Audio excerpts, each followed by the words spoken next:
Welcome to episode 5 of Betweencast Fishing Podcast. We're here for another exciting episode. We're going to start the episode off with a quick update of what's been going on up here in Vermont. First off, 18 inches of snow. That's Dumped on. what's going on up here. And it sounds like we're not the only ones watching the news. Looks like all you boys down south got it too. So we're happy that we can finally share some of our traditions from up here and bring them down to you guys. First off, I'd like to apologize for not getting the show out on Friday. Had a bunch of stuff come up this week. We're going to try to be a lot more consistent than that. Just wanted to... We're still working on episodes. We're still working on getting guests to come on. We're still going to try to be doing this once a week. Just sometimes life comes up. So, yeah, but we got the episode ready for you today. We really hope you guys enjoy it. We're going to start off with what's going to be going on this week. You want to talk about what we're doing this weekend? Yeah, man. Going down to the New England Fishing Expo, Marlborough, Mass. Going to be a banger. A lot of cool vendors down there. If you're a swim bait guy, that's your spot. They got a lot of swim baits, glide baits. It's pretty cool show. Yeah. Looking on the social medias, looks like you're going to have a couple of different releases. I saw something today as far as a couple of interesting swim bait drops, and I'll let those companies kind of do their own thing on those releases, but excited to see what they come out with. It sounds like a lot of new stuff for some of these companies that we've seen in the past. So I think it's going to be pretty good. We'll see some new friends. We'll see some old friends.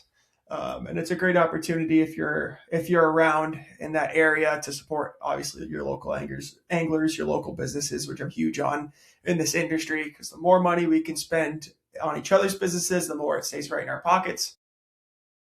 It's just a good thing to get into in the sport. We're at the end of the day, we're not that big. So keeping that local is pretty good.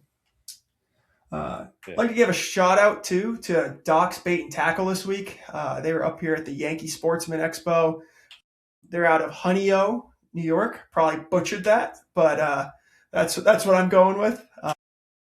Same thing. Great options as far as swim baits, Japanese stuff. They had it all. Super great guys. Hung out with them for probably half an hour, 45 minutes when they were down here at the show. I was down there with my nephew, and they were real good to us. So if you're in that area, stop in, check them out. If you're online, check them out. Just a good group of guys. Yeah. Well, anything good of the order show-wise? We're going to the Classic this year.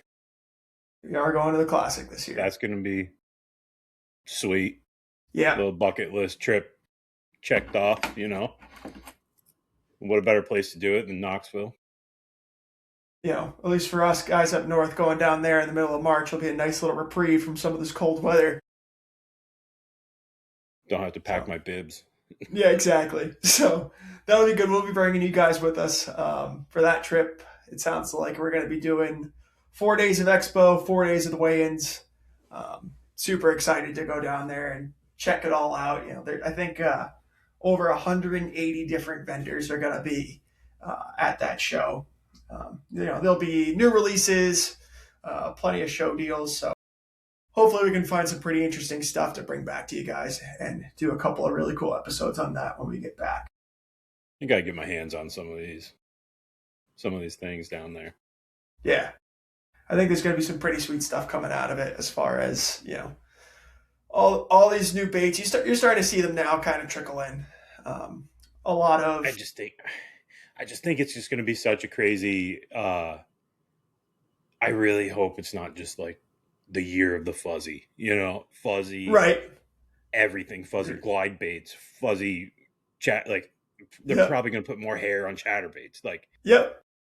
Come on. Listen, but if they came out with a hair bladed jig, though, like actual hair, give me a marabou with a little blade on the front, dude. I'm in. Chatterbait connoisseur myself. What if we combined these guys? That's what I'm talking about, right there on the right. No. Oh, your other right, yeah. That's an old G. That's what you throw down south. Just throw a blade on that thing. So yeah, I think you're going to see a fair bit of that though. You're going to see all the dice. Everyone's going to have some dice. It's going to be a bunch of new forward-facing sonar stuff, a bunch of adaptations to that. But I don't know. I'm super excited with a lot of these trails coming out and saying no forward-facing, right? So I'm sure there's going to be a lot of great adaptations on jigs. You know, all of those old school crankbaits, more of that power fishing style of that we all love to do, and excited to see what they come out with some of the forward-facing stuff too. But definitely ready to get back to that old schooly kind of feel. Oh, we're going to be back to it this year. I have a really strong feeling that everybody is really going to love this split that the elites have. It's going to be pretty cool to see. Yeah, I think it's a good mix, man. And I think it hit it just where it needed to be. I know some guys think it's rigged, and some guys, whatever. Look at the coin toss, whatever. I kind of like the coin toss. I thought it was just kind of neat. Yeah. But, I think, they're going to have it on St. Lawrence. They're not going to have it on Champlain, which I think is just going to be the coolest event ever. And I've said it in past shows, and I'm going to say it again, probably to the last day of the tournament. That is my number one most excited for event of the year. Unfortunately, going to miss most of it because my wife scheduled a vacation. That's why we're going on vacation this year. So I'll catch the first day. I'll be there in Plattsburgh, but the last 3 days I'm going to miss. But yeah, pretty good, man. I think it's all good stuff. How about dual threat fishing? What do you think? When we came up with this idea and we were just going to talk about this, right? It was before the tournament started.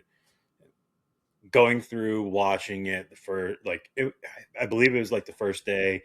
Not much coverage. These guys, I don't really ever want to bash anybody, but I didn't know who was leading. No clue. Couldn't find it. They have.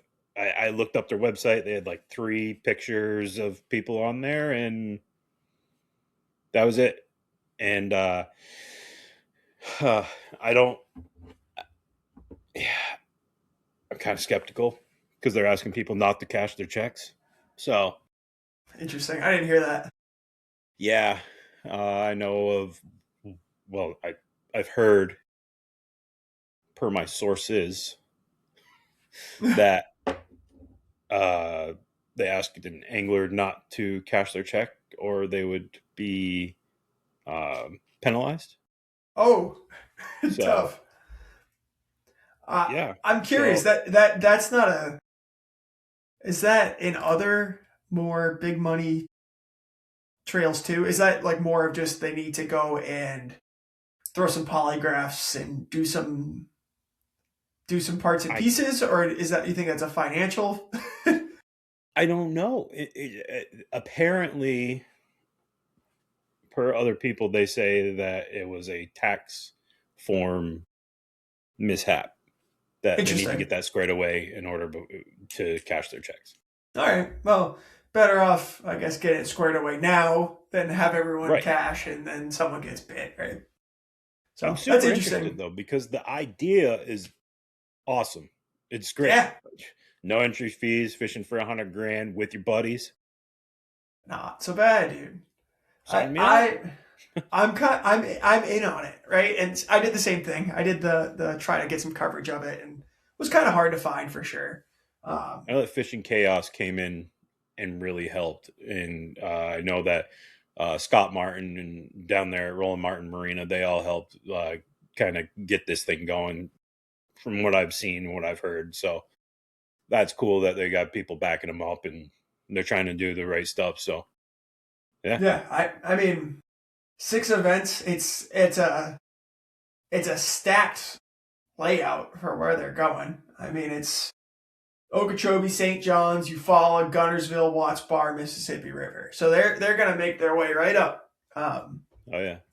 And $100,000, 60. What is it? 60 teams. Yeah, there's like 62 teams. Yeah, it's not this crazy big footprint event. I like they describe it as electronics friendly. That's what they call it, electronics friendly, right? So I'm sure there's guys that got all sorts of stuff going on there. I thought it was Pretty really neat. cool. I actually tuned into Kyle Patrick's live on YouTube. Yep. He's got the whole Starlink set up and Yeah. whatever on his boat, and watching him and his partner frogging, fluke, jig all day was Yeah. pretty Awesome. sweet. You don't see it much. So that's one of the coolest parts about this. And obviously, like, you look at this roster, and these are guys that do this for a living. This is not like Joe Schmo shows up with a couple of rods, right? No, this is professional level team tournament. Right there in the rules, it says they have to record their entire day. Yeah. They have to be able to submit it, right? They could get polygraphed. It's a lot of the same stuff as these professional level tournaments. But I love that they just have to record themselves all day. Yeah. That to me is great. Listening to the dynamic between Kyle and his partner. Yeah. 8 hours uncut. And we already know Kyle Patrick, right? We watch him on the Elite Series. The Sure. dude is... He's a fish. Awesome. He's a nut. Yeah. It's great. Nut. I love him. I freaking love him, man. And in my opinion, one of the best personalities out there. Just hearing them go through things, hilarious, because I can relate to that, right? You and I on the boat, fishing team derbs. Yeah. Doing something. Dude, what are you doing? Catch a 4-pounder. I'm throwing this the rest of the day. This is in my hand the rest of the day. 2 casts later, you lose a 4-pounder. Puts it down. I'm done with this, Been there, man. I'm not letting this thing go. And then, the other thing too is when you commit to it and you shouldn't be, right? So that it's gonna be cool because it's obviously these guys are some of the best of the best on the same boat. Just watching how they're gonna tactically fish together, right? And you're gonna have one guy's gonna have to cast in front of the other guy's doing pickups, whatever you want to call it, right? Is it two guys, right? Two guys working together on scope? Is it the old school guy in front's throwing a spinnerbait, guy behind's throwing a jig, doing a 1-2 punch like that? I don't know. I would love to get my hands on a lot of this uncut footage that's gonna come out. And I don't know how they're going to release it all. As far as these anglers, I don't know if they're allowed to put it on their YouTube channels. I don't know who owns the rights to it. So that'll be good because listen, I'll sit there and put a 8-hour uncut video on and just watch. It says that they have to submit it at the end of the day. Yeah, there you go. So maybe there's going to be something like a cache of videos that we can watch. So. I don't know. Cool. I think that whole team tournament dynamic, man, is fun to watch. It's a whole different animal. When Josh was on the show the other day talking about it, you have 2 guys in a boat, sometimes 2 different ideas, 2 different styles. Some of these guys, I'm sure a lot of these guys have fished together before. This is not like, hey man, let's do this, let's show up, right? Like. I'm willing to bet a lot of these guys have spent a lot of time in the boat together with each other. But, I'm sure there's a couple teams that maybe they haven't, right? And they put something together maybe a little last minute and, you're going to have to learn to fish with somebody. And a lot of these guys who fish independently for these bigger tournaments, right? Now you got another guy in your boat. You got another guy in your space, right? Right. And I think that's going to be cool to see when they unravel, if they unravel all of this. Is it them? Can we get that dynamic? Can we get that coverage where we get the before shot where someone's not, these guys have never fished with each other ever, they fit. So he's had a different partner for the first 3 tournaments and his other buddy's coming in and then loses 5-pounder at the boat. Like, damn. Right. Yeah. It'd be cool. Yeah. No. No. No 250 horsepower cap either. So all those bass cat guys are gonna be Boogie. flying around. Oh All yeah. the bass cat guys are happy. Yeah, you got those guys with the big bass cats up north on the Great Lakes with 3 hundos on them, Yeah, tuned 300 out. hours. Yeah, ready to Yeah. go. Wicked funny. Cool, man. What else you got? Anything for the good of the order? I don't think so, dude. I'm just psyched Cool. about the classic. Yeah, man. Real I fired think, up. yeah, it's gonna be good. We got a good couple of weeks here going down to Mass, a couple of weeks off, and then going to the classic. So yeah, I can't complain, man. Super excited. Gonna be a good week hanging out, and I'm also just yeah, glad fishing's back. yeah, I man. don't care It's what good. It's tournament good to have it series it back. is, man. I just Yeah, college elites are going. Is it college this weekend? I think the college kids are going on Okeechobee the this weekend. opens start. Um, Next weekend, the Kissimmee. is it Kissimmee Chain or I think St. it's John's? Kissimmee. I think BB or not BBT. Dual Threat is starting at the St. John's Sunday. Practice started. 31 is Kissimmee, and then Sam Rayburn for the Division Two guys. She, yeah. So they're all over. I'm That's good stuff, man. Cool. So we're gonna try a new segment today. So this is gonna be probably a little bit different from what you're used to us probably talking about.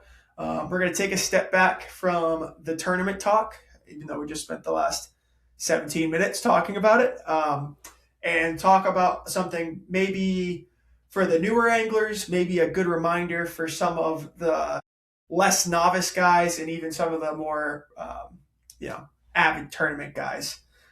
So we're going to talk about the 5 mistakes anglers are going to make on the water, and it might be more than 5 depending on where we travel down this road.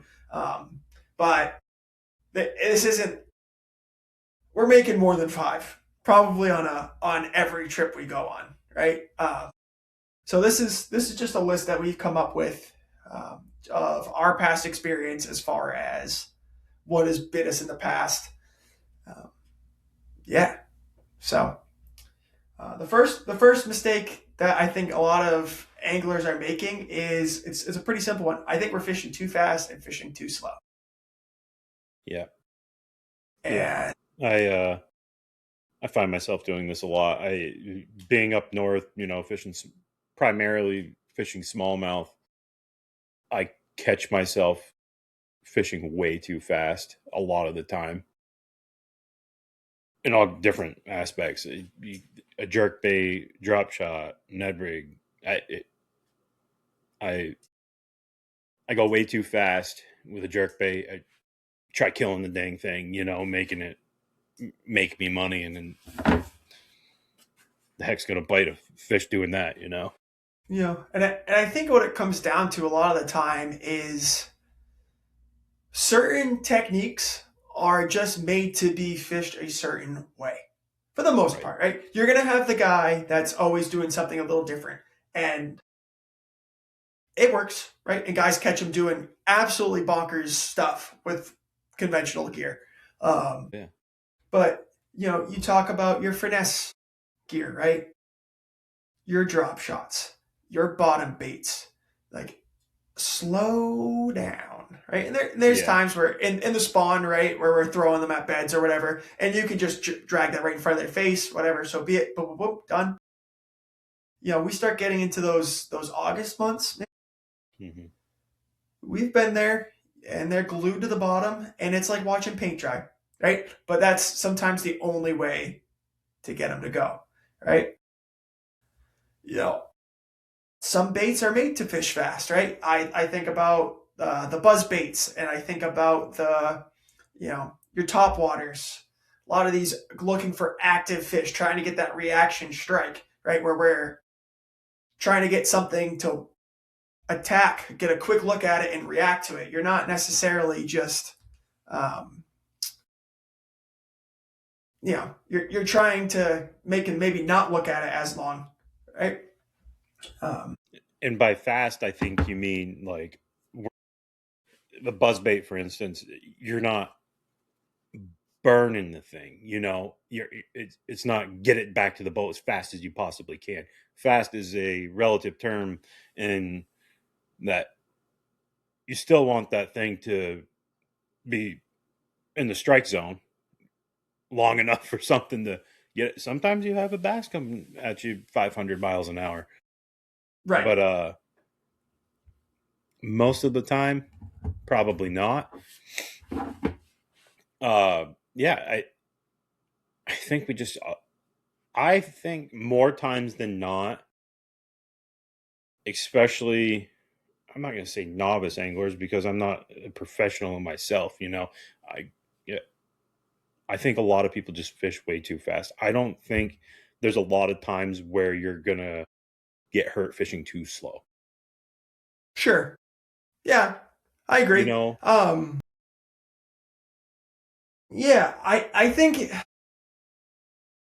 I don't know, man. I think it comes and goes. Like I find that you can get away with a lot more with like active feeding fish, right? Like those fish that are actively cruising around looking for something to eat. I think you can make a lot more mistakes on those fish.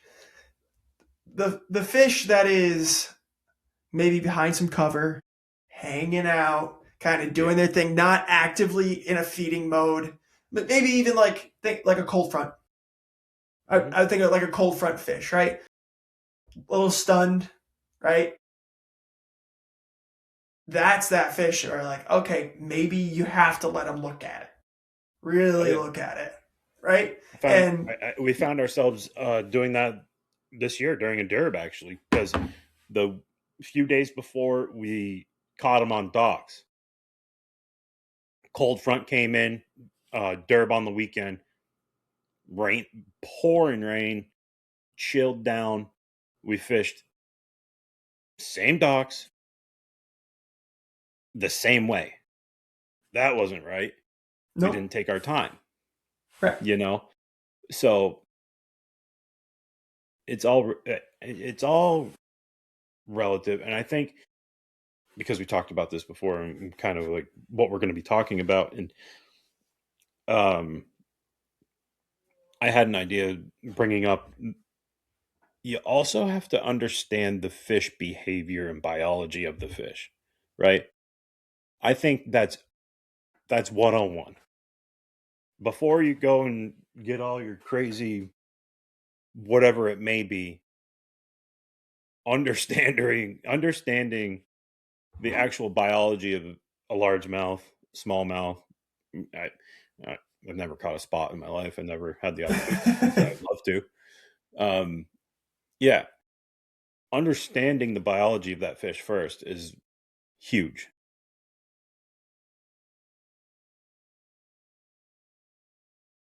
All right. Well, sorry about that. Obviously, had a technical difficulty. You will notice that I am now shooting in a resolution that is not as good as the resolution that I just was, but this is what we're gonna have to do for the rest of the show until I can figure it out. So we were talking about bass behavior. Yeah, bass behavior and just the biology of. I'm just going to say for what I know, largemouth and smallmouth, right? Your your smallmouth are hunters, largemouth. They're that chill guy, just laying out there sunbathing. Uh, the you've seen the video that's going around. It's popped up on my feed a couple of times. It's the guy rolling around in the rocks. It's like this is the Yeah, smallest. Yeah, yeah, yeah. I love rocks. yeah. That's what I think of too. I think that's your visual for what that looks like. Totally. Yeah, and like kickback on.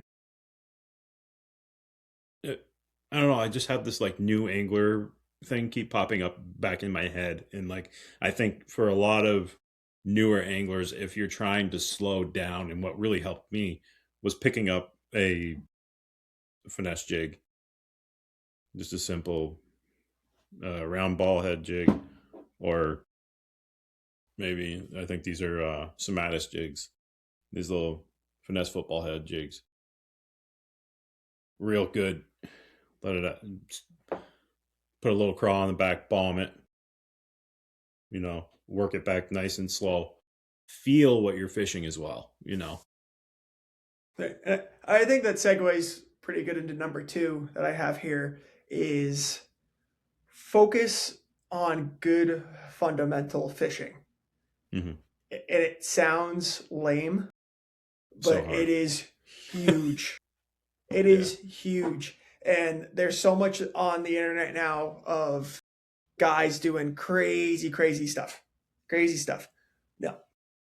Take it back 12 notches, okay? Some of the best fishermen I know hit their spot every time. Like, they can put a jig wherever they want it. They can put their bait wherever they want it. They can, and it gets really important when you start dealing with forward-facing sonar and the ability to cast while you're looking at a screen directly where you want it to go. It's hard. It takes Try practice. doing it from the back of the boat, brother. Right. So it's one of those things where like spend some time casting. Like spend time reading, spend time watching videos, get in the magazines, right? And the job I work, we talk about it. We call it getting into the journals, right? So you need to be into any way that you can learn the information, right? And some guys learn really well from watching YouTube. Some guys learn really well listening to podcasts. Some guys need to go out and just cast a bunch, right? I would lie if I said I don't set up the old bucket in the front yard, stand on my porch, and practice pitching into it. Because if you are going to make a cast and you miss, and then you make another cast and you miss, and by the third or fourth cast you're finally hitting your spot, that fish has seen that bait 3 or 4 times now. Your element of surprise is gone, right? And you've wasted 30 seconds, a minute plus, right? So work on those small things, right? And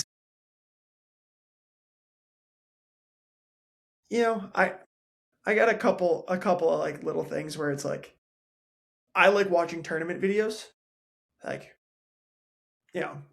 I don't always, and this may be kind of not what everyone thinks, but I don't think they're the best for learning, right? I think they are more highlight reel. A lot of them nowadays, where it's a lot of B-roll, it's a lot of hanging out in between tournaments, waiting in the lines, coming out, show you the 5 or 6 bites, right? And they're great videos. It's great film. It's awesome. They're like hype videos, right? But it's not necessarily the breaking down of the bait, right? Hey, this is what I caught him on today versus, hey, this is what this bait is. This is how you can fish this bait. This is the different colors that it may come in. This is different parts of the water column you can fish it, right? All that's super important. Yeah, I started just for me. I went over this in the first podcast that we did together. I didn't start until a lot later than a lot of other people in life, I would say, bass fishing wise. And I have the old school Bassmaster DVDs. Oh, I know where those Killer are. deals. Oh, those are on the top of your fridge. Yep.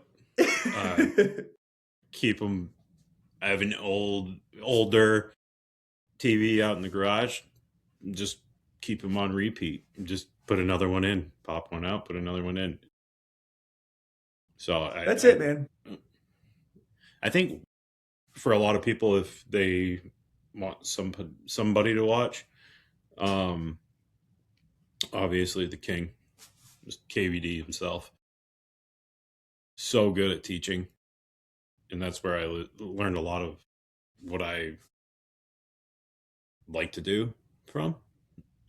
You see a bunch of crankbaits, He's a power dude, and I like power fishing myself. If I can snatch one on a big old crankbait, spinner bait, I've learned to adapt to really loving a chatterbait. So, yeah. Just catches them, man. It's one of those baits where you throw it in anything and it catches them. Yeah, I don't know why we're just trying to fancy this thing up anymore. Just toss on old school OG chatterbait, man, and just send it. I don't need a clear blade, bro. Nope. Old school gold, baby. Just send it. Yep. Yeah, I think there's a ton of them out there. I mean, you go on YouTube and type in bass fishing, right? There's 1,500 pages of just great information, right? Like I like the tactical bassing guys. Their videos tend to be a little longer, and they tend to get maybe in the more into the weeds of like what a newer fisherman may be looking for. But I think if you look at it from like more of a looking at their broad concepts, it's all there. Like, and just don't get caught in the weeds of this rod, this bait, this color, this line, right? Because there are a ton of, and I'm not saying this is tactical bassin. I'm saying this is a lot of bass fishing in general, right? There are a ton of, I'm going to call it marketing traps, for lack of a better term. Totally. As a new angler, dude, I mean, you go to so we don't have like a big box store, really tackle shop in where we live in Vermont, right? So what we have is a very like small kind of section of a sporting goods store. And we have a couple of mom and pop shops that have a pretty good selection of, you can find what you need. But imagine walking into like a Bass Pro shop as a new angler, right? And this is where I grew up. Where I grew up, right down the street from Bass Pro. So I don't know how you do it, man. All the different baits, all the different colors, all the different stuff on the internet, on Instagram, on Facebook, everything, man. And everyone's selling you something, right? And the way I looked at it was break it down by water column, right? When I'm looking for new baits to throw, I have baits that I throw in the top of the water column. I have baits that I throw in the middle of the water column, and I have baits that I throw at the bottom of the water column. And all of that changes based on obviously what you're fishing. Lake Champlain, the middle of the water column is a very big area versus pick a smaller pond or something really shallow, right? The Potomac River, right? Potomac River, your top, your middle, and your bottom are about the same size, I would say, right?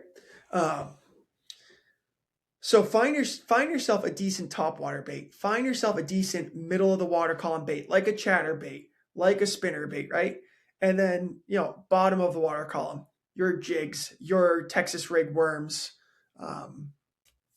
so be it. A flipping bait, a punching bait, something, keep it simple. And I like to keep it 3 colors: white, green, black. That's it.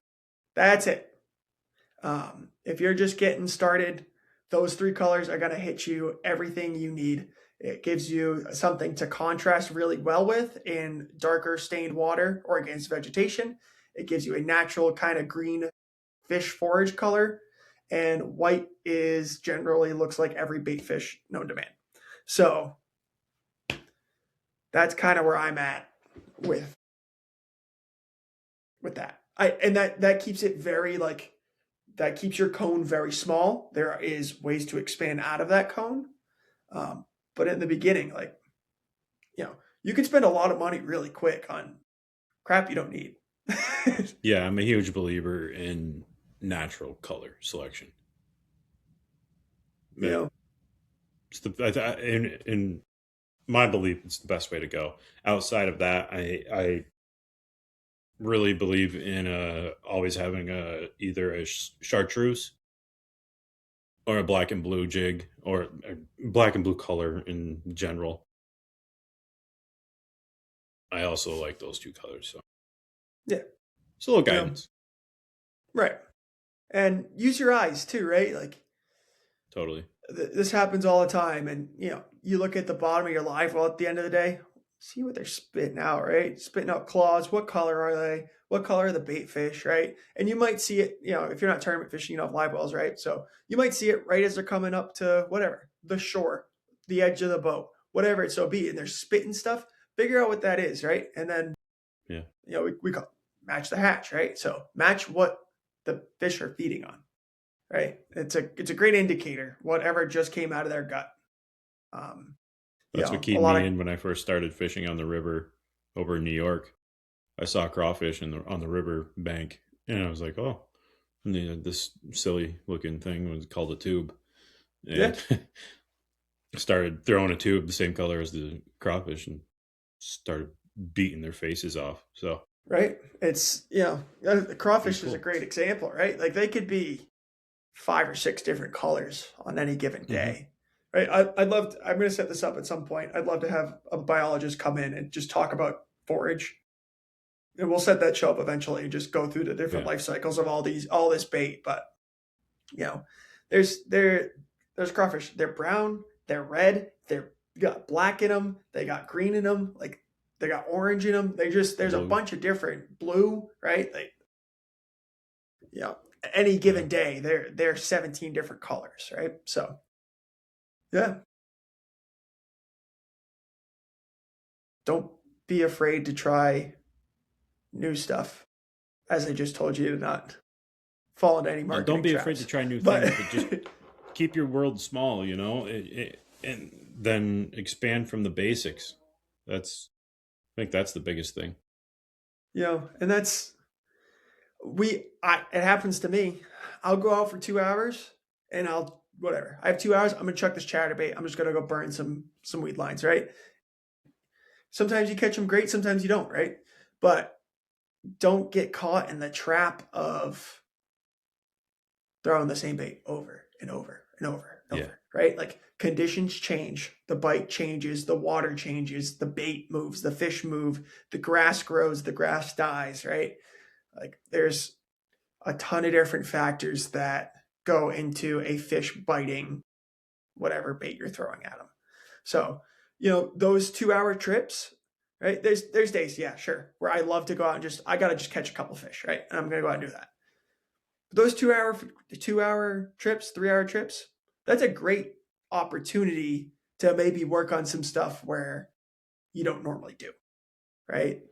Hey, I'm going to go punch some grass. I don't really punch a whole lot of grass, right? Or I don't use a drop shot a lot. I'm going to go throw my drop shot around. Throw it in everywhere. Like, don't just worry about, the only place I can fish a drop shot is on a rock pile. No, you can fish that up shallower. And I mean, shallower. Like, don't be afraid to get it up on the bank. Don't, same thing with, people think about a jig. They think about, what, 5-pounder, 5-pound smallmouth this summer, the Carolina rig in 2 feet of water. Right. That's what I mean. Like, don't let catching fish get in the way of becoming a better angler. Yeah. Right. I realized the deal was going down, and we knew where they were.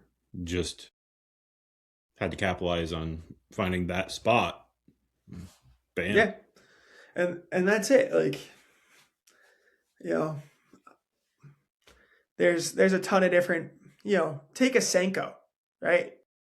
Everyone knows a Senko, 4, 5, 6 inches, whatever you like throwing, right? Yep. There is a half a dozen ways you can rig that thing and chuck it around, right? You can put a weight on it, you can Texas rig it, you can wacky rig it, you can Nico it, you can put it on a free rig, right? Whatever you want to do, and try some stuff out. Like, just, you don't need to have $1,000 of tackle to be versatile. You really don't. Like some of the best, like go back to it, the best guys I know, 2 bags of baits. Yeah, keep it simple, stupid. Right? And those couple of baits they do a bunch of different stuff with. You know, they're able to work at the bottom of the water column, the top of the water column, the middle of the water column. Right? So, yeah. Don't get overwhelmed. And then, yeah, like I said earlier, keep practicing, right? Who cares? Like no one's watching you. Like no one's like you're not like turn the camera off, right? Don't worry about recording anything. Don't worry about look at me on social media. No, like go out and become a better angler, right? And we lose that because we've gotten to a point where it's I gotta have video and I gotta have this and I gotta have a boat and I gotta have all the rods and I gotta have this and like no, like this sport at the end of the day is good fundamentals. Like these guys that fish professionally, they put it where the bait needs to be every time, right? They are so good. They understand how conditions change fish behavior, right? They understand what fish are doing in certain times of the year, right? That is all practice you can do off the water. That's reading, that's research, right? And yeah, a lot of it comes with on the water experience, obviously, you know. But and don't be afraid to hop on a boat with another guy, right? Like it's crazy what you'll learn from fishing with someone that you've never fished with. You know, that's where all these techniques come from, right? Like I've seen some guys do some things where I'm like, what are you doing? And it's like, that's why I like fishing the BFL, you know? Yeah. Perfect example, man. Like it's no one is too good to learn something, right? The second you think you're better than somebody else and you can't learn from them, and in life in general, right? This isn't just fishing. This is you're probably at home, work, right? Fishing, right? You're toast, man.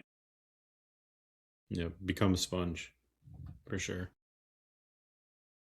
You know, you got anything else on new techniques? Kind of segued a little bit there. Yeah, kind of started running away. Yeah, but it's what we do. Yeah, so we don't need all we don't need all the tackle, but we all have a problem. Right. Another thing I got down here is get gear that's appropriate for what you're doing. So I did this. This was me at like 13, 14 years old. I bought a bunch of gear that I saw some other people using that I thought was the gear I needed to use for everything. And that was not the case because I ended up spending a lot of money on gear that was not made for throwing a jig. I bought gear that was made for throwing 2-ounce swim baits, which make it very difficult to throw a 1/2-ounce piece of lead around. You know, and get some baits, or sorry, get some rods that you can do multiple things with, right?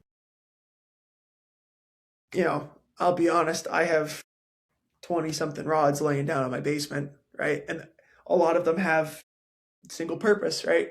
But of 10 of those rods, I could probably throw a 6 baits on them. And I'm sure you got the same thing going on at your house. Yeah. I got a special problem, so. Right?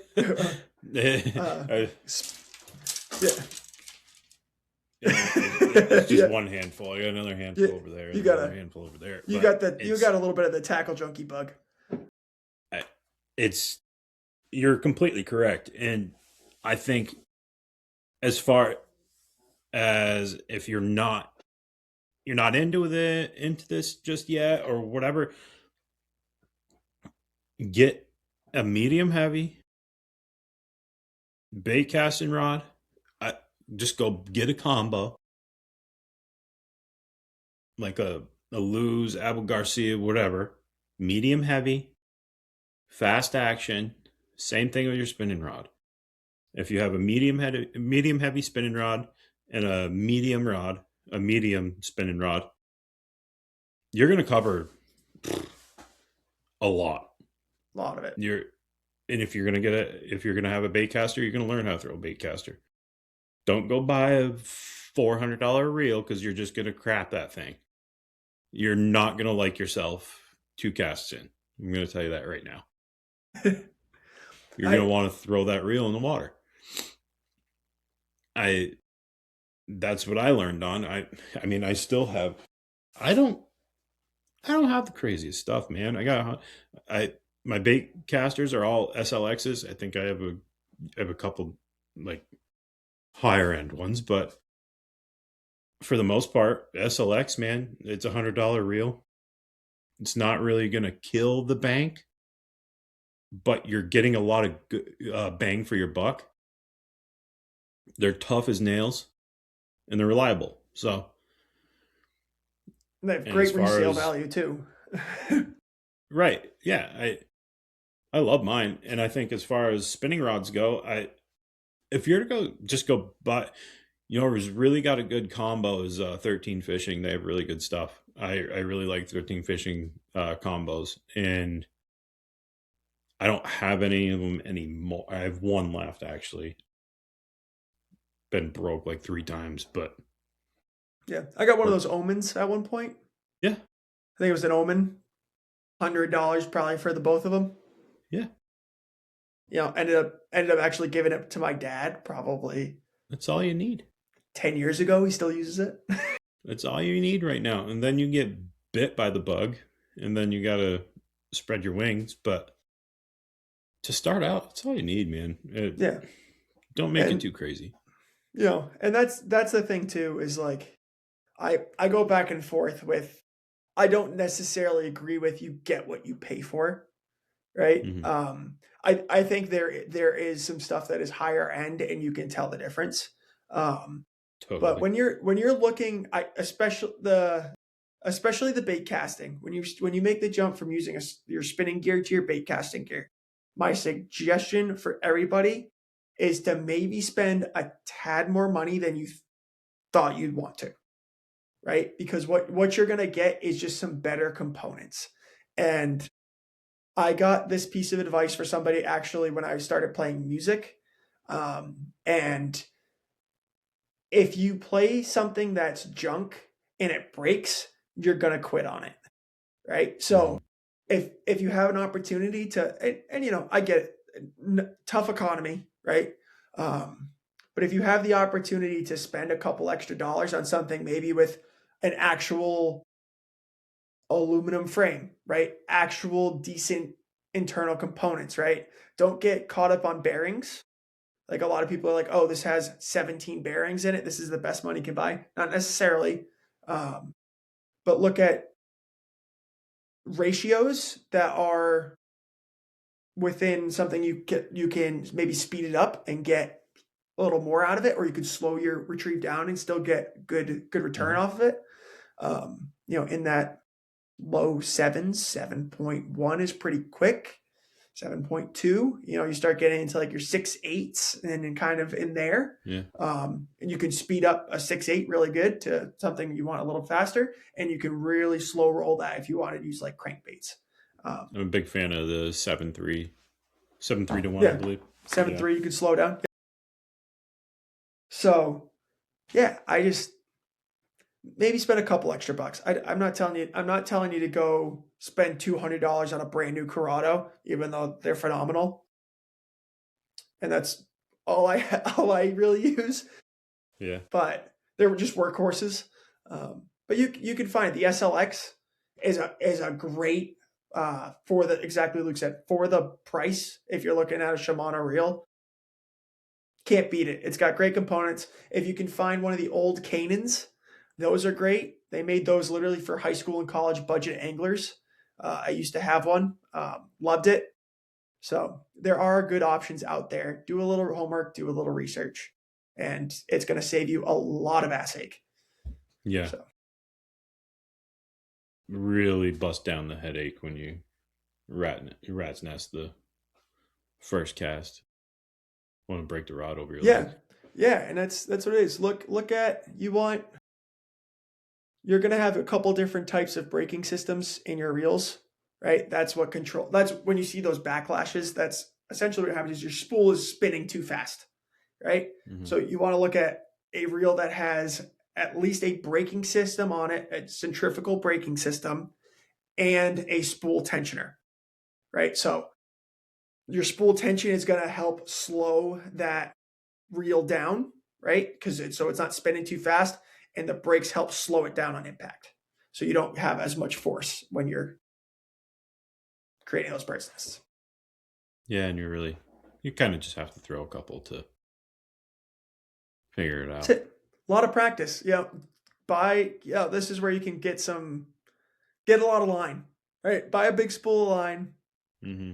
And I'd say in the beginning, in the yard, you're going to bird's nest it, have a big spool of line, bring your scissors with you, bird's nest it, cut it next, and just until your reel runs out of line, and then just respool it. That's what I did when I first learned. Worked great. Practice tying knots. Oh gosh, don't talk to me about this. Right, I know it sounds silly, but this is like number one most frustrating thing that can ever happen on the water is you tie a crap knot and actually get into a decent fish and it snaps. And not only are you losing $4 to $12 on a lure, obviously you're not catching the fish, and it all could have probably been prevented.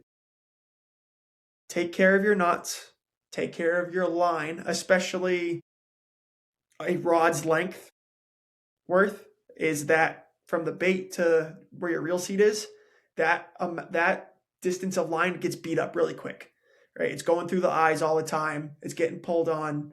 It's going through rocks. It's going through grass. Keep a good eye on it. And look online. A lot of guys like a polymer knot as far as something to tie to. A lot of guys throw the old school fisherman's knot, wrap, 8, pull, whatever works for you, but just practice tying it. Not only is it good for bringing fish to the boat, but it's good for efficiency, and you're not sitting there retying, and it's going to save you a couple of bucks. Yeah, absolutely. I just throw old school fisherman's knot, man. Yes, right. And tried and true, strong, easy. I can do it when it's gusting 30, raining on you. I can practically do it with my eyes closed. Yep, that's it. So, just another thing you can practice off the water, right? Yeah. Tie it, cut it. Tie it, cut it. Yeah. One thing I didn't mention when we were talking about fishing too fast or too slow, I want to go back to that for a second. When you go out, I want you to watch yourself throughout the day. The first hour, say you catch a couple, right? Say you're fishing the appropriate speed, whatever it takes to bite them, whatever you're throwing. And then you stop catching them. And I want you to watch what you do, because I'm willing to bet that you start fishing faster. Yeah, 100%. Right? Every time I do this, every time I start getting herky-jerky and I try to start covering water, I try to do whatever. I speed it up because you're getting frustrated, mentally beat, whatever. I don't know. Stop doing that. Slow down. I'm telling you, take that second when you start feeling yourself fishing faster. Remind yourself, slow down. I have to give myself a constant reminder. That's it. Slow down. Luke does it to me all the time from the back of the boat. Slow down. Right? It's because I'm telling myself to do it. Right? But for me, it's everything, right? I start fishing faster. The boat moves faster. My line starts dragging. Everything, right? Slow down, right? Cover water efficiently, right? And if you're throwing a bait and you're not covering the water where you should be covering it, doesn't matter. You can fish as fast as you want. Right? You're not where you need to be. Yeah, man. What's you got? That's about it. Don't have much today. I can't wait to talk to everybody after these events that we go to this year. I'm pretty stoked about those. I didn't go last year to the New England Fishing Expo. I went the year before with you down there, and that was really cool. Yep. Really eye opening. Yeah, it's a good show, man. It's fun. A lot of good people too. Good group. Yep, good group of guys. And it's nice to have something to go down to. As far as just a good old fishing show, man. Yeah, especially as we're just being snowed in up here, and can't really do much. I mean, we got ice fishing and stuff, but I'm starting to phase my way out of that part of my life, I believe. It's getting so much cold work sucks, dude. Yeah, I've just been doing it for so long, so right. That's it, man. Cool. Well, if you haven't seen the descriptions for a lot of these videos, Live Fishing, check them out. Betweencast Podcast, save 10% on your order, and as well as TH Marine. We are with TH Marine this year as well. If you're looking for code for that, we can set something up, and I can have you reach out to me. Send a DM. Yeah, send a DM. We'll figure something out. So that's all I got. All right. Thank you guys for listening. We're gonna do a recording over at the old show, and we'll see you guys soon. Thanks. Peace.